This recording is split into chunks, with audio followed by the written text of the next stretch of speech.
I want you to get mad. Word secrecy is repugnant in a free and open society, and we are, as a people, inherently and historically opposed to secret societies, to secret oaths, and to secret proceedings. You are not supposed to know the secrets of the elite. Once you discover and verify these secrets, you'll be shocked at how the elite control you. The limits of debate in this country are established before the debate even begins, and everyone else is marginalized. They're made to seem either to be communists or some sort of disloyal person, a kook, there's a word, and now it's conspiracy. See, they've made that something that should not be even entertained for a minute, that powerful people might get together and have a plan. Doesn't happen. You're a kook. You're a conspiracy buff. I want to say in the beginning, there is sin and evil in the world. All of my motions that I have filed. The events surrounding Marilyn Monroe's death were completely covered up. In our modern world, it is madness to suppose that there could be an island of tranquility and prosperity in the sea of wretchedness. Our nation, too, has a legacy of evil with which it must deal.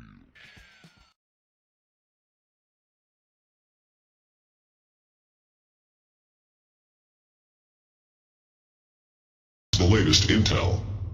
A summary of the Rothschild crime syndicate in Israel. By Alexander Azajan. There has been so much that has already been written about the Rothschild crime syndicate that for those who aren't part of the Great Awakening/Truth movement, it simply gets confusing and overwhelming. It is my intent to unravel that in this article and to speak to common people and not just the intellectual elite. Before I begin, I want to emphatically state the following, to those Freemasonic architects of control whose aim has always been to lie and confuse the masses by muddying the truth, let it be clear that what I am about to discuss is not a conspiracy theory, a pejorative they commonly use when they crave to assassinate articulate debate. No, we are academics, we are not interested in conspiracy theories. However, we are very much interested in conspiracy facts. And may I remind you of the old Christian saying that the biggest trick the devil has ever pulled throughout human history was to convince the masses that he doesn't exist. With that preface in mind, I now get into the crux of the matter. For approximately 250 years, the multifaceted Zionist Rothschild crime family, with its prototypical Luciferian, anti-Christian, globalist aspirations, has desired to intertwine and morph itself into the global financial power structure as well as the mass brainwashing apparatus that we now call the controlled Western mainstream media. And up to now, they have mainly succeeded. But in the last 2 decades or so, albeit slowly but surely, things are finally turning against them, thanks primarily to the general global awakening movement facilitated through an unprecedented proliferation of knowledge, courtesy of the information technology revolution. If we aim to truly expose the satanic Illuminati agenda and the New World Order mechanism that has been in making for centuries, then we must arm ourselves with the up-to-now hidden facts of not just the version of history that has been taught to us in our mainstream, so-called educational systems, but instead turn to the alternative, hidden version of history which used to only be known in various occult circles throughout the world, especially the Western so-called civilization. And it is nearly impossible to delve into such matters without stumbling into the name Rothschild. Yes, information was always power. George Orwell put it best in his legendary book, 1984, "He who controls the past controls the future. He who controls the present controls the past." The Rothschilds are what I call the ultimate, obsessive-compulsive architects of control, so meticulous that there has been few examples in history. Note, do not be alarmed by the word occult, which literally means, that which is or has been, hidden. By shedding light on the matter, this up-to-now hidden knowledge will no longer be occultic but apparent and self-evident. Hence we take away its occultic mystique and diabolic nature. Let us be comported by the word of God as delivered through Apostle John, "The light shines in the darkness, yet the darkness has not overcome it." John 1:5. Here are some brief and on-the-surface facts about the Rothschilds. In 1917, the British arm of the Rothschilds' crime syndicate effectively arm-twisted and forcibly lobbied the British government to promise to grant them Palestine in exchange to getting the United States to get involved in World War I on the side of Britain and thus ensure British victory over Germany, et.al. Thus the Balfour Declaration was created. This was a one-page official letter, business executive summary style, from the British Foreign Secretary at the time Arthur James Balfour to Baron Rothschild stating the following: His Majesty's government views with favour the establishment in Palestine of a national home for the Jewish people, and will use their best endeavours to facilitate the achievement of this objective. There was a big problem with this scenario. Palestine was never Britain's to grant away. It rightfully belonged to the Palestinian Arabs who had dwelt there for centuries, approximately 2,000 years to be exact. In walked in the Rothschild Zionists, usurping their way in as usual, since this has been their traditional method for time immemorial. Slowly but surely, they started to brutally and forcefully evacuate the land and take over. In the past several decades, the Zionists have murdered and victimized millions of Palestinians. They are still committing genocide to this day with the full blessing of Washington, of course. According to English historian Simon Schama, the Rothschilds own 80% of what they have opportunistically called Israel a blasphemy unto itself, according to the true Torah Judaism, which correctly believes, according to the Judaic biblical understanding, that after the destruction of the temple in Jerusalem in 70 AD, that a nation of Israel can only be assembled by the Messiah himself and absolutely by no earthly authority. The creation of the Zionist state of Israel was massively unjust right from the beginning, an entity conceived in treachery and justified vis-a-vis the evil of the burnt offering, otherwise known as the Holocaust. This profound inequity continues to breed conflict today, as has been the case all along. It is no exaggeration to state that the founding of this Rothschild Zionist state itself, along with the blind and absolute ideological and financial support by many in Washington, may dangerously be a precursor to World War III, as we are all witnessing this possible trend in the Middle East. It's hard to fathom that this puny Rothschild Zionist-created state, which measures no more than 8,019 square miles, all of it illegal and stolen, of course, practically controls the Middle Eastern foreign policy mechanisms of the governments of the US, the UK, Canada, France, and many others. Apparently for now, size doesn't matter. What matters is that the Rothschilds have always been fully behind this Frankenstein golem. In fact, they are the Frankenstein itself. At any rate, here are some facts about the broad spectrum of the power of the Rothschild crime syndicate. The Rothschilds own the Reuters and the Associated Press, AP, the two biggest news media agencies in the world, which naturally have stayed subservient to their masters' propaganda talking points. The Rothschilds also have a controlling share in the Royal Dutch Oil Company, the so-called Bank of England, LBMA, London Bullion Market Association, the Federal Reserve, the European Central Bank, ECB, IMF, World Bank, and the Bank of International Settlements. The Rothschilds also have ownership of the majority supply of actual physical gold in the world. They own the London Gold Exchange, which sets the price of gold every day. It is estimated that the Rothschilds own over half of the wealth of the entire planet, estimated by Credit Suisse to be $231 trillion, which is controlled by the 85-year-old Evelyn Rothschild, the current head of this crime family. In 2005, Forbes magazine ranked Mayer Amschel Rothschild, the original godfather of the family back in the 18th and early 19th century, as the number 7 in its list of the 20 most influential businessmen of all time. Incidentally, Mayer Amschel Rothschild is referred to as the founding father of international finance. The Rothschilds were directly involved in financing the British in their War of 1812, when England invaded Washington, D.C. and burned our nation's capital to the ground. 3 years later, in 1815, the Rothschilds took complete control of the Bank of England. The Rothschilds were also directly involved in financing the Southern secessionists during the American Civil War, 1861 to 1865. President Lincoln's assassin, John Wilkes Booth, was in fact a Rothschild agent. After their hostile takeover of the Bank of England in 1815, The Rothschilds have been expanding their banking control literally all over the world. Their method, pressuring various countries' corrupt politicians to accept massive loans, which they can never repay and thus go into a form of debt slavery to the Rothschild banking powers. If a leader refuses to accept the loan, he is oftentimes either ousted or assassinated. And if that fails, invasions can follow. Does that sound familiar? As stated above, the Rothschilds also exert powerful influence over the world's major mainstream news media. By repetition, the masses are duped into believing horror stories about evil dictators Saddam Hussein of Iraq, Muammar Gaddafi of Libya, and now Bashar Assad of Syria, etc. Again, does that sound familiar? The Rothschild crime syndicate has had their hand in fomenting nearly every European war, two of which were designed to become world wars, during the past 250 years.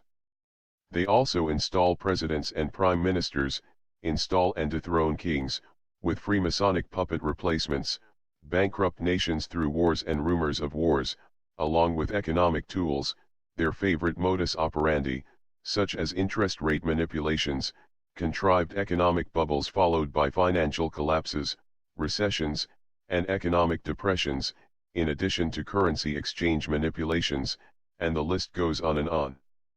On the indirect, non-economic front, they have always worked hard from behind the scenes, of course, vis-a-vis the hidden hand of the immoral and godless modern Freemasonic movements to corrode long-cherished moral values, spread all manners of sexual perversions, spread moral relativism and ambiguity through the modern, secular educational systems, create and foment social, ethnic, cultural, political, and geopolitical divisions, divisiveness, and sectarianism.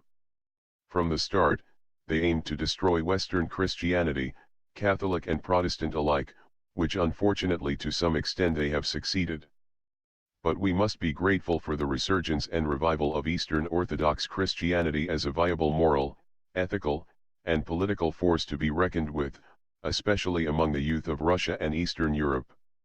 In this area, they are utterly failing. This is one of the reasons for their fanatical Russophobia media campaign. And as for the true, revolutionary, modern Islam, the Rothschild Zionists perceive that as their greatest threat, while all along, they foment and fund the most brutal and savage-like versions of false Islam such as Wahhabism and Salafism via their Saudi and Qatari proxies via ISIS savage mercenaries. This is so since their ultimate geopolitical plan in the greater Middle East region is to first evacuate big chunks of it, vis-a-vis the chaos, lawlessness, and the wars that generate the current refugee crisis, as in Syria and Iraq, etc., in order to once and for all implement their so-called Greater Israel Project, from the Nile to the Euphrates, in order to directly control and spiritually abuse the powerfully esoteric energies of these very ancient and mystical lands. And their trump card, the so-called Samson option, Israel's deterrence strategy of massive retaliation with nuclear weapons against any country whose military may defensively attack Israel. These are but some exoteric examples of their wicked strategies. Back to some of the geoeconomic strategies of the Rothschilds, here comes the Iran dossier. Could gaining control of the Central Bank of Iran, CBI, be one of the main reasons that Iran has been targeted and demonized by the Western media and the warmongers in Washington and Tel Aviv? Objective researchers point out that Iran is one of only 3 countries left in the world whose central bank is not under Rothschild control. Before 9/11, there were reportedly 7, Afghanistan, Iraq, Sudan, Libya, Cuba, North Korea, and Iran, not that they would amount to much in the macroeconomic global sense. By 2003, however, Afghanistan and Iraq were completely swallowed up by the Rothschild system, and by 2011 Sudan and Libya followed. In Libya, a Rothschild bank was established in Benghazi while the country was still at war. Again, objective researchers contend that Iran is not being demonized because they are a nuclear threat, as facts have proven over and over that Iran is clearly not a nuclear threat. And yet, the Rothschild-controlled mainstream media relentlessly keeps repeating this lie even after the signing of JCPOA, the acronym for the Joint Comprehensive Plan of Action between P5+1 and the Islamic Republic of Iran. What then is the real reason? Is it the trillions to be made in oil profits, oil theft, or the trillions to be made in war profits, a centuries-long Rothschild specialty, or is it to start World War III for whatever diabolic financial incentive, or is it to simply destroy the CBI, Central Bank of Iran, so that no one is left to defy Rothschild's money racket? It might be any one of those reasons, or worst, it might be all of them.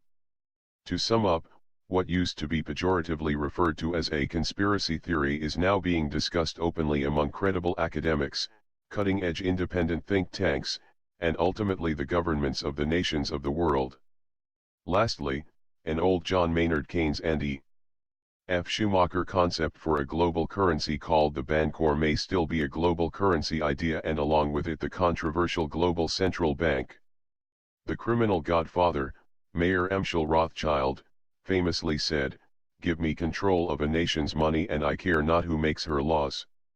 Whoever continues to control the monetary system of the world will in effect control the policies and laws globally speaking. What is the Rothschild strategy in achieving this?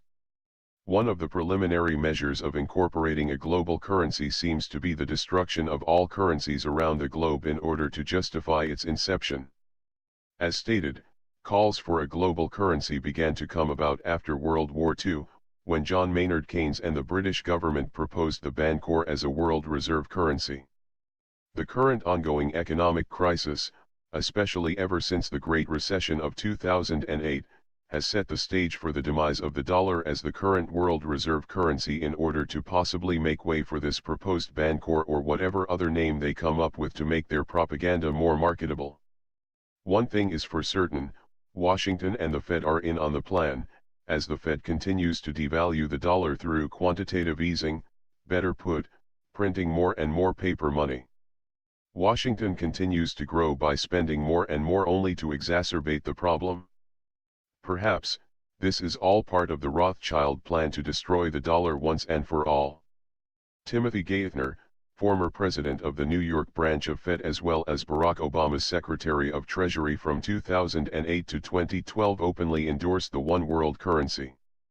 Some argue that the U.S. housing market bubble, U.S. auto industry's near collapse and the subsequent government bailout, Wall Street, and banker bailouts, as well as the drastic reduction in manufacturing here in the U.S. are all contrived events in order to systematically crush the U.S. economy and the dollar, with the intent of making way for Phase 2 of the ominous Rothschild takeover of the world's monetary systems and the completion of a new world order feudalistic dictatorship. The writing is certainly on the wall. Now, let the real people's social, political, economic, and most importantly spiritual revolution begin.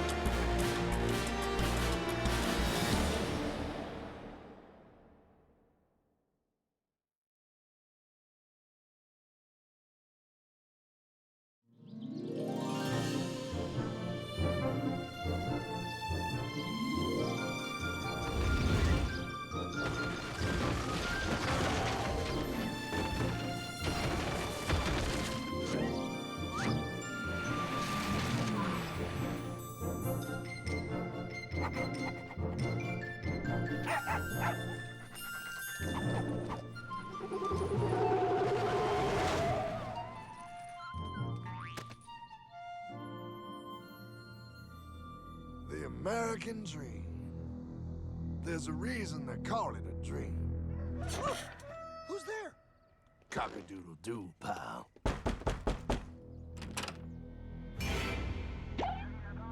No, no, no, no, no! I don't have any more money! My job sucks right now, please! I'll have more money next month! You can't take my house! Is that your signature? Oh, okay, well, just help me work something out, okay? I mean, you said I'm a good credit guy, right? I mean, hey, wait! My dad is in there! No, don't take my dream! Oh, how did this happen?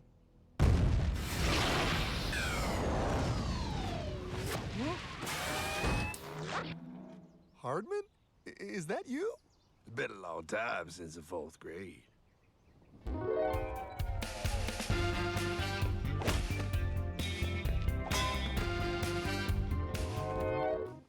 Is that a time machine? There's no need to concern yourself with my outstanding accomplishments. Best get in. There's not much time. I gotta go down to the bank and get my life back. They took everything. Oh, bank ain't gonna help you now. Towel in the trunk. Extra set of balls. Put them on. You're gonna need them. You're gonna get my dream back? No, pal. You are. I'm here to show you how.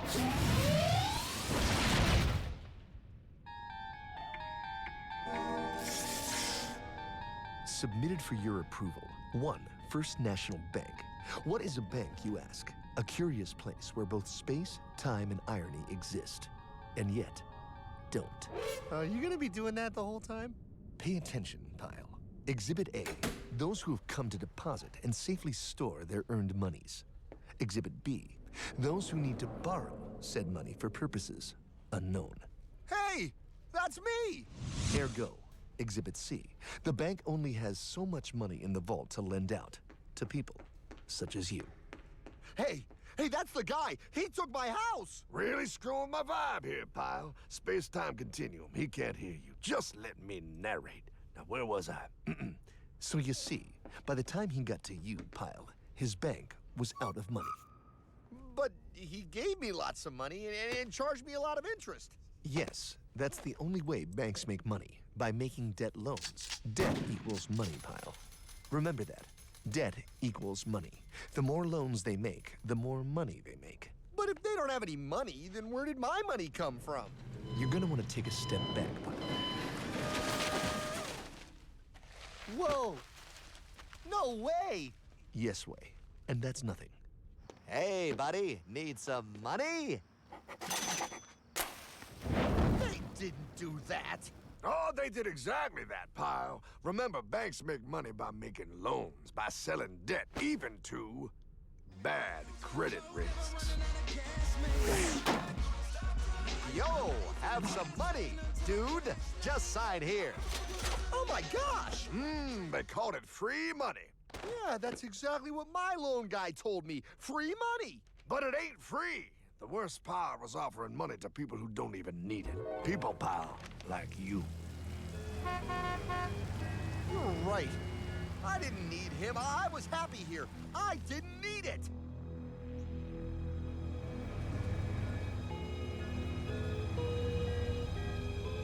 Why's he sad? He's making all that money. Shh. He's thinking. Now wait for it. Now wait for it. Bingo. See, the bank is loaned to everyone in town, but to make more money, they have to loan even more. More? How much money do they need? More. Ah, what's that? Behold, a black horse riding. Credit card.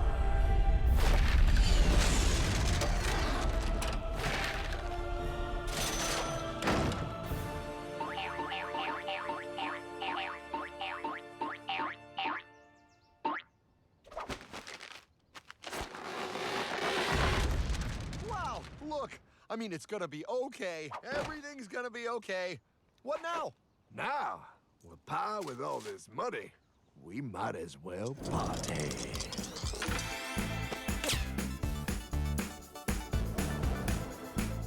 Oh, this is awesome! I needed to get my head clear. When I get back, I'm gonna straighten all this out. I just hope Dream is doing okay. I'm going to get you, my pretty. Yep, he is. I'm sure he is. There, you put it on his tab. Little something for yourself. Wait. You know, wait a second, Hartman. I just thought of something. If I got this money from the bank, and the bank got it from the Federal Reserve dump trucks... Go on. Then where does the Federal Reserve get their money? Real nice time, ladies. Real nice. Now, excuse me while I borrow these. Say, Hartman, why am I wearing a burglar bikini top? Because no one is allowed inside the Fed. Not you, not me, no American citizen, no duly elected member of our Congress, not the Supreme Court. Not the Supreme Court? Not the Supreme Court, not the Justice Department, not the CIA, DIA, FBI, ATF, ATE, NBC, not even G.O.D. Well, how come the government isn't allowed inside its own building? Government? Pyle, the Fed is a private bank owned by private stockholders. Do not let the name Federal fool you. This place is about as federal as Federal Express. A private bank? But private? Shh. Best to keep your voice down, Pyle. This is Ethan, Federal Reserve. Hey, Eth, Bill here, First National. Hi there, Bill. How are you? Good, good. We're running a little low on money. No problem. How much you need? Oh, how does 20 million sound? What? Excellent. We'll ship it over first thing tomorrow. Wait, he can just call up the Fed and ask for more money and they give him whatever they want? No, Pyle. The Fed don't give the banks money. The Fed loans the banks money. The banks have to pay it back with interest. Now, come on, time to go. Wait. I still don't understand. Where does the Fed get their money? I mean, if they're a private bank. You said they're a private bank, right? Okay, so who puts money into the Fed bank?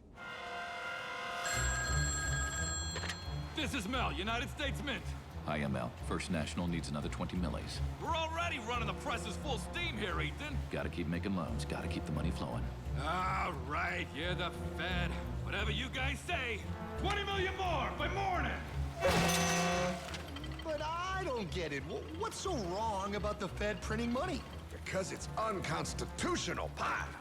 Our Treasury is supposed to create our money, but now the Fed controls the printing of America's money. Nobody gets a friggin' dollar that the Fed didn't print.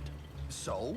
They print the money, then they loan it to the government, then they charge the government interest, then the government taxes you to pay for it. Wake up, Pyle!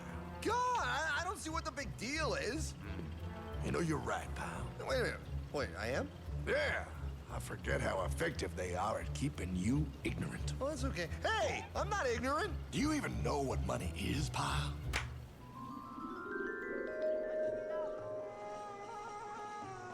In the long, long ago, people bartered. They traded things they had for things they wanted. I'll trade you my raspberries for that there pot pie. I don't want your berries. Come on, Pyle. They're sweet berries. They're not sweet. They're old, and I don't like berries. Give me that pot pie! No. As you can see, this bartering situation created some problems. Then one day, a goldsmith walked up and said, Now, everybody thinks gold is valuable, so why doesn't everybody trade gold for things they need? A price was set for gold, and now it was very easy to conduct commerce because people could trade gold for all the things they needed. Hartman! Wow, look at all my gold! Hey, stop them! That's my gold! Damn thieves! Say there, Pyle. I've got a vault and some guards. I can keep your gold safe for you for a small fee. Yeah, sure, that'd be awesome. You see, Pyle, this is how the first bank made money. There you go, Pyle. I owe you 100 gold coins. Okay, great. Come back anytime and redeem your gold when you want it. It'll be right here in my vault. Now you're holding the very first paper money, Pyle. Wow, this is great. It all makes sense. Oh, that's right. It was good, and everybody started using IOUs because everybody knew the IOU was as good as gold. Wow, this candy is really a good price. 1 IOU. I'm getting some more for later. Hey, wait a minute. It was just 1 IOU. 10 IOUs for chocolate? You can't just raise prices like that. Oh, the Candyman can. Oh, the Candyman can. Wait, that is just frickin' wrong. It's called inflation, Pyle. It makes your IOUs worth less and less until they are worth nothing. Less bang for the buck. Dollar ain't what it used to be. But I worked hard and I baked all those pot pies. Now I have to work harder to make less? That's not fair. Oh, if you think that's not fair, you're gonna love the next part. What's he doing? How do banks make money, Pyle? By making more loans? Oh, that's right. He's good. See, he prints more IOUs without any more gold, loans them out for interest, makes a pretty penny, and nobody is the wiser. Unless everybody wanted their gold back at the same time. No. That's my gold. Not anymore. What are you talking about? I'd like to redeem my IOUs, please. Thank you very much. Hey! I want my gold back now! Thief! Thief! Gotta love the bank run, bringing people together. See, they all found out he was stealing, made a run on the bank, and demanded their gold. But as you can see, there ain't no gold to get. Herdman! Don't worry, pal. Back in these times, vengeance will be yours. 3 things in this world you don't do. Never mess with another man's woman. Never mess with another man's ego. And most importantly, you never mess with another man's money. Else, a man will mess with you. My God! You hung him? Yes, pal. Oh, we hung him. We hung him high. And do you know why? Well, because he was a thief? Because, pal, an evil invention was born. Man discovered how to turn worthless paper into gold. Thus was invented the ultimate machine to steal real money and enslave all the nations on Earth.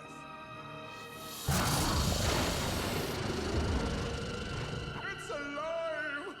Oh, now come on. You're just being dramatic. I mean, I lost my house, but... What is that? Explain. A nuclear power plant? Mm-hmm. Produces lots of electricity and little pollution. An invention for the good of humanity. Okay, but what's this have to do with... 3, 2... Holy! Atomic energy. A discovery more powerful than anything man had yet conceived. It can be used for good or evil. Now, unlike Einstein, the goldsmith's discovery has been kept a closely guarded secret. It was never intended for you to see. This discovery is called fractional reserve banking. In the wrong hands, it's more powerful than the nuclear bomb in its ability to completely and utterly destroy a nation who is subjected to its perversion. No. It is time we stop this evil secret and the men behind it. You're being ridiculous. Before America is destroyed forever. Believe it, Pop. No. I just want my dog back. Damn it. That's it. I give up. Let them live in chains. No, Hardman. The tree of liberty must be refreshed from time to time with the blood of patriots and tyrants. Thomas Jefferson? Mr. President, how do I get him to understand? As we did, son, remain vigilant. Too many have hidden the truth, and the light of our liberty dims with every passing day. Quickly, take my horse. Show him. Wait, show me what? Where are we going? Stallion of Liberty! Brought on the hoary wind! Oh, where are we? Battle of Waterloo. Hold on, we gotta get through! A money machine.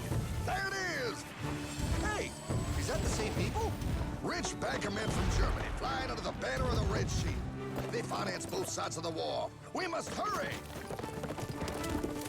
That's him, the Red Shield courier. Shoot him! No, I'm not shooting anyone. Damn it, Pop. What?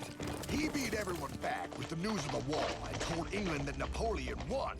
The Red Shield bankers in London pretended that England was doomed and started selling their English stocks. The English went into a selling frenzy to get rid of worthless English money.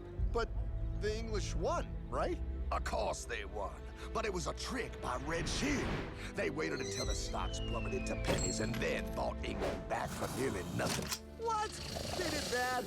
How? When the English leaders found out, they had no choice but to give themselves over to the Red Shield. Their money was gone and they were slaves to the Red Shield war debt. Since that time, the English have been paying their national taxes directly to the Red Shield private bankers. The people have no idea. But the bankers bragged about what they did to us, laughing at us all the way to the bank. Why, it's the best business I've ever done. If I can control a nation's wealth, I care not who makes its laws. Oh, is this what Jefferson wanted to show me? No, Pop. Look. We're in America, too? The Red Shield banks are here, Pyle. Seeking a way to conquer our American dream. The dream you had, Pyle. The dream of free men. They tried to take over our country many times and failed because Jefferson and the Patriots vowed to stop the evil tyrants at all costs. By authority of eternal God, he would not let the bankers win here.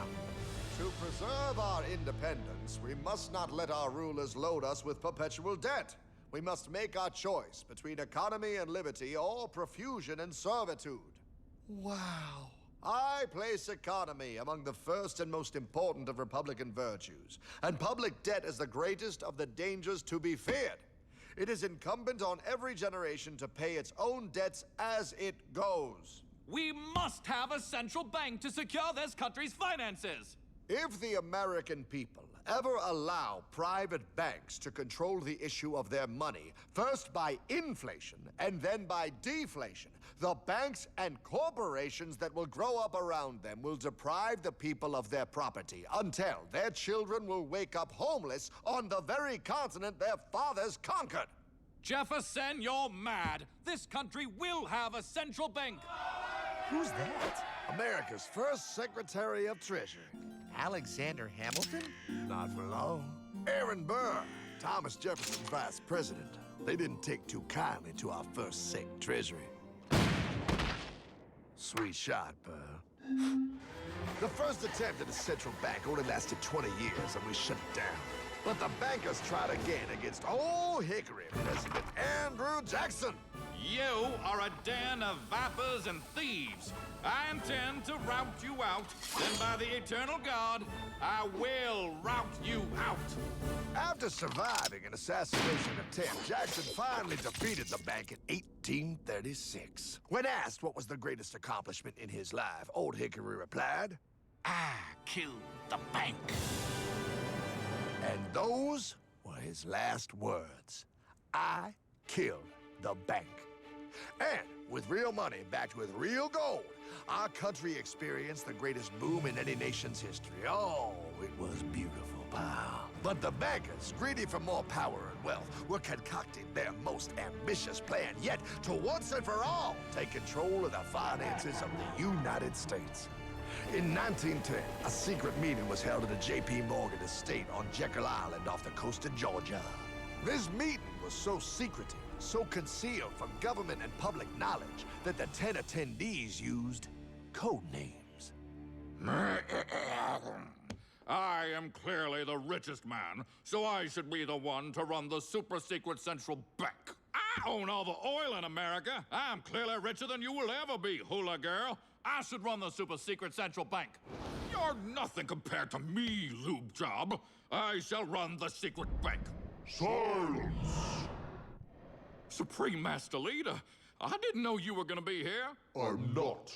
Neither are you, dumbass. Oh, yeah, right. He's so smart. None of you shall run the bank. We have failed in the past because of openness. This time, the key to success is secrecy.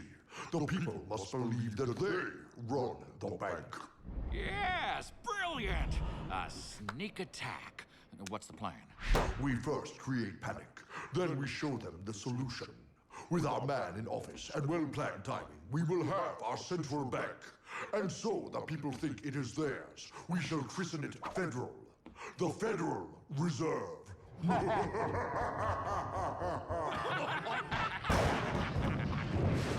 They struck on December 23rd, 1913. When most of our Congress were at home eating fruitcake, these bastards, I mean bankers, presented their treasonous act to their newly elected accomplice, Woodrow Wilson, who had fortuitously already agreed to sign it before he was even elected. Wait, the IRS? I thought we always had the IRS. No, pal. They did this to us too. The Fed now has the exclusive power to print America's money. They loan this money to our banks and our government at interest, putting immediate debt on our own money, printing more and more, so each dollar they print becomes worth less than the one before.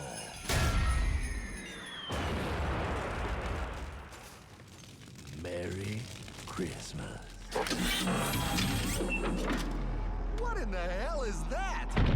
That pile is how our government now must pay back these debts to the Fed. Your taxes do not go to your government. They don't? It's the greatest theft in human history. But, okay, I mean, I sort of get what you're saying, but it's also confusing. And really, Hartman, I don't see how it affects me at all. If I had more money, none of this would have happened. Hartman?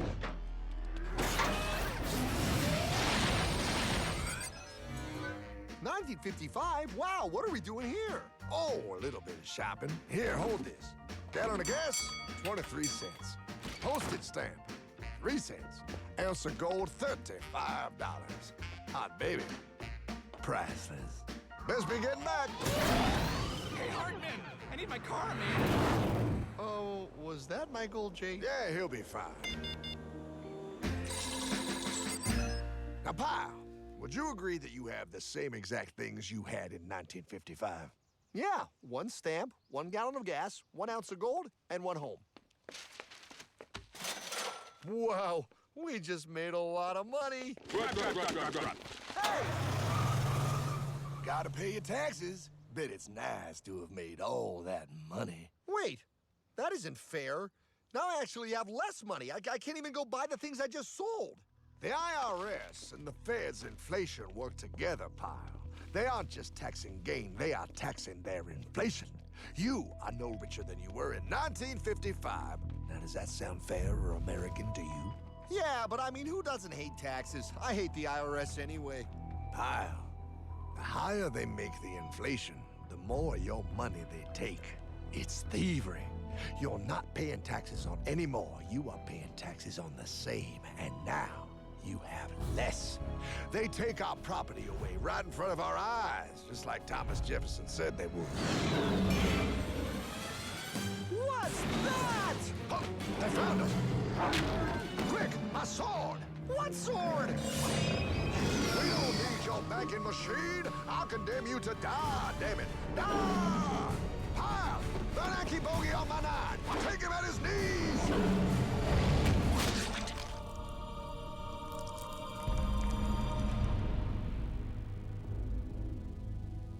For we are opposed around the world by a monolithic and ruthless conspiracy that relies primarily on covert means for expanding its sphere of influence. What's happening? Where am I? I believe perhaps you understand now, pal, but you are afraid. JFK. Hartman, what does this have to do with my house and my dog? Oh, okay, that's enough. I want to go home now. This is the last president to stand up to the Fed. You must see. On June 4, 1963, President Kennedy signed Executive Order 11110. This executive order empowered the U.S. Treasury to issue real money without the Fed. It would have worked. Kennedy's plan to dismantle the Federal Reserve machine had begun. But 6 months later, John F. Kennedy went to Dallas and never returned. No way. No way they could do that. The new president, Lyndon Johnson, threw out Kennedy's order. And since JFK, no president has dared confront the secret powers behind the Federal Reserve. They consolidate bigger and bigger banks, print more and more money, accountable to no one, decimating our nation's wealth for the benefit of a few. Why? Why do this? If they hurt us, it hurts the global bankers too. No, pal. They are protected. They are too big to fail. But I'm not. Those sons of bitches! Sons of bitches all.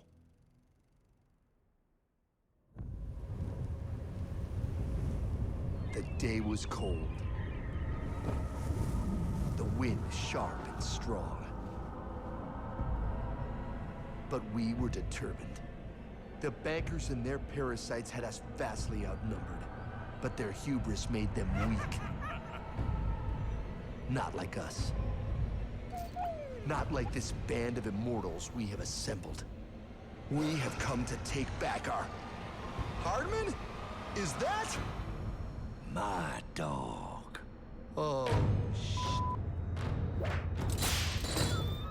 then the inevitable. The Money Kings could ignore us no longer. They sent an emissary, a cog in their machine of greed to bring about our submission. Hank Paulson. Hardman, this is blasphemy. We own the corners of the earth. It is futile to challenge us. Oh, I've seen that look before. That of a predator taking in the scent of its prey. Bold, fearless, the look of a free man. You have come far, Hardman. Farther than most. Be smart now. Join us. We will bring you money, power, everything you want. You can be one of us, if you will kneel.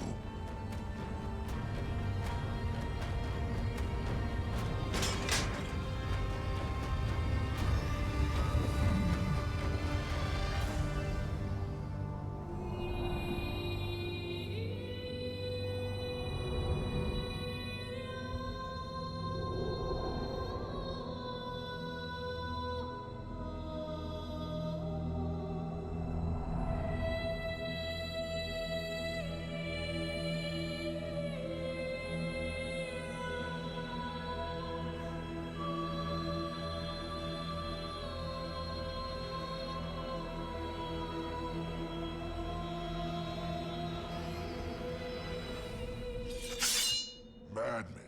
You're a madman. We're offering you everything. What do you think this is?